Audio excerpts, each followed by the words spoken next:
One thing I've always wondered, can you actually learn a whole skill from just one video? There are so many tutorials out there, and I thought it'd be fun to put myself to the test, to see if I can go from almost non-existent watercoloring skills to something semi-decent.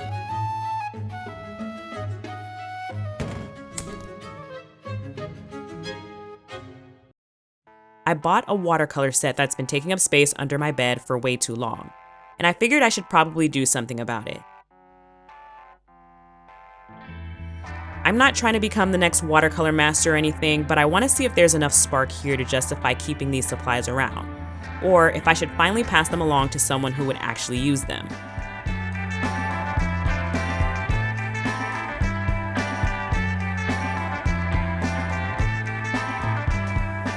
I've had this set longer than I cared to admit. I kept telling myself I'd use it again on a rainy weekend or during some quiet evening, but that moment never really came around. Instead, the paint just kept sitting there, forgotten, waiting.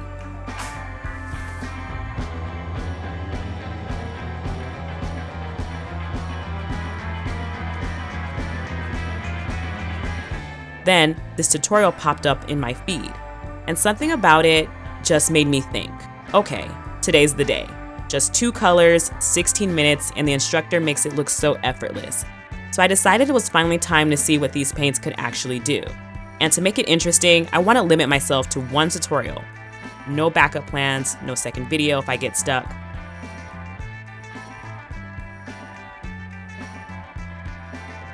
Which makes me wonder, is it really that simple, or am I about to make a complete mess?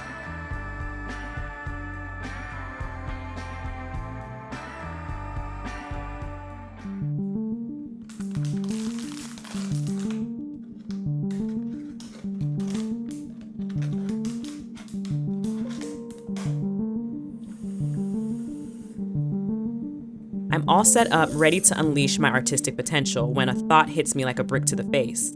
What if the paint had been sitting there all this time just to let me down when it matters most? Looking at this watercolor set, I suddenly have questions that need to be answered. Do watercolor paints expire? Can paint go bad? Am I about to discover that my procrastination has turned perfectly good art supplies into fancy sidewalk chalk? But hey, we're committed to this challenge, no backing out now.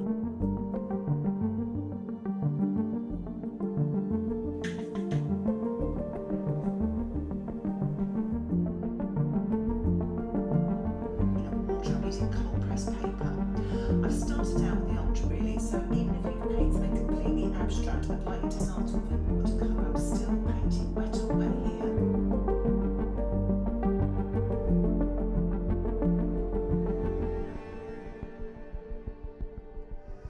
The instructor is casually throwing around terms like wet on wet, damp into wet, damp into damp, wet on dry, and dry brush. And how wet is wet? How damp is damp? Is there a wetness meter I was supposed to buy? Because right now I'm just guessing, and apparently guessing wrong because I'm getting these weird blotchy things that definitely weren't in the tutorial. The instructor makes everything look so simple. She says, just add a little water here, and a little water. What's a little? A drop? A puddle? I'm over here creating what I can only describe as watercolor soup, and somehow it's both too wet and too dry at the same time. How is that even possible? And don't even get me started on these back runs and cauliflowers that keep happening. Apparently, these are bad things, but honestly, they sound like gardening terms and not art problems. And then it happens. And all I can think is, this is not what I expected. Not at all. Okay, pause. This is just too much happening at once. My brain is trying to process wet on wet while figuring out if my paints are even working properly, and honestly, I need fuel. You know what? I deserve a sweet treat. Hard work deserves rewards.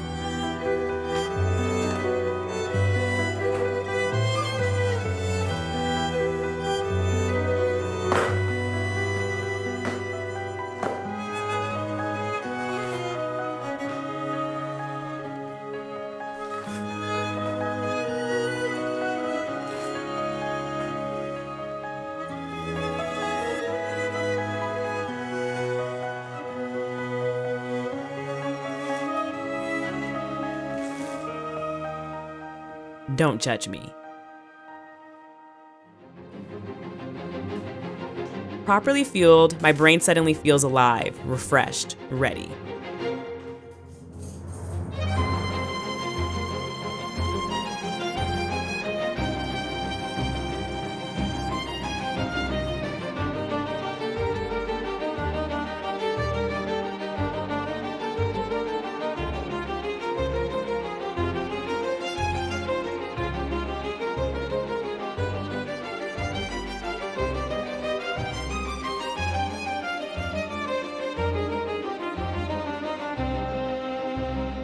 And just like that, the painting is done. Now I am ready to show it to you.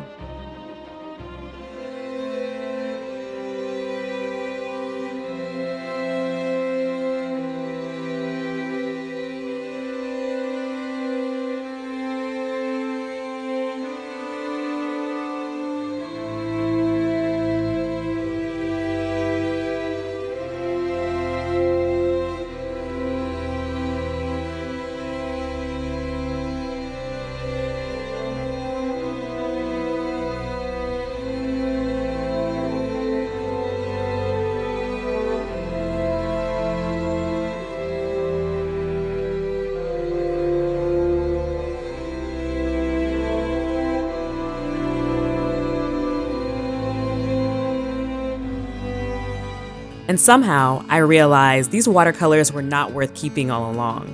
Turns out there's a reason I haven't touched them in forever. I just don't enjoy the experience of watercolor. Working with that much water, the way everything bleeds and flows, it just felt off to me. Sometimes it's not about being bad or good at something, it's about whether you actually like doing it. And who knew, all it took was some mochi and trial and error.